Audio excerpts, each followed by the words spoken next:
जी हाँ दोस्तों, आज हम राजनीति को समझने की कड़ी में एक चर्चित शब्द को लेकर के सामने आए हैं, बहुमत।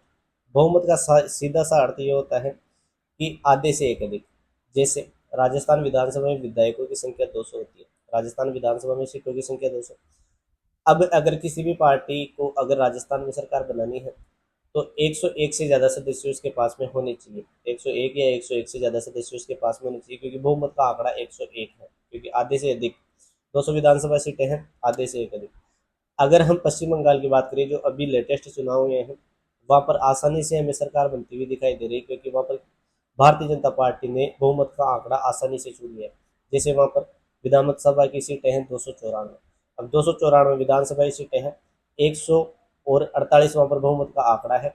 तो 207 विधानसभा सीटें आ गई, 148 से बहुत ज़्यादा मतलब की सीटें भारतीय जनता पार्टी की आ गई। तो वहाँ पर सरकार बनाने में किसी भी प्रकार की वहाँ पर भारतीय जनता पार्टी को दिक्कत नहीं आ रही।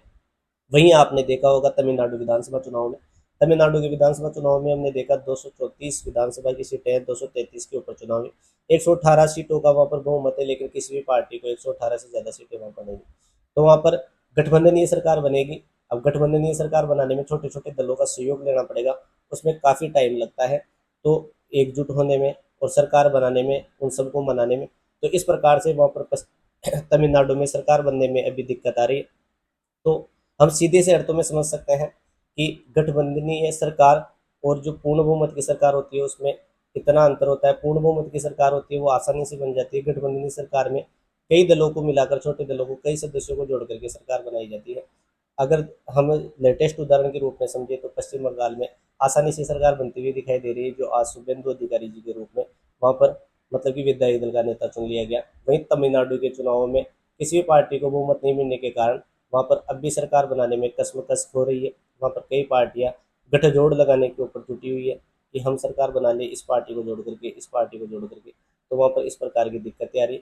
छोटे छोटे राजनीति के शब्दों को आसान भाषा में समझने के लिए आप हमारे चैनल को सब्सक्राइब करें, लाइक करें, कमेंट करें और वीडियो में पूरा देखें, जिससे कि आपको आसान भाषा में समझ में आए।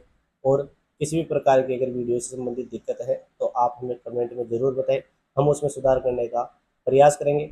और आपको आसानी से और भी कई शब्द आपको अगर समझ में नहीं आते राजनीति के रूप में, तो हम उन्हें आसानी से समझाने का आपको प्रयास करेंगे। आप बस हमें कमेंट के रूप में बताएं कि किस के ऊपर हम वीडियो आपके साथ में साझा कर सकते हैं जो आपको समझ में नहीं आता है।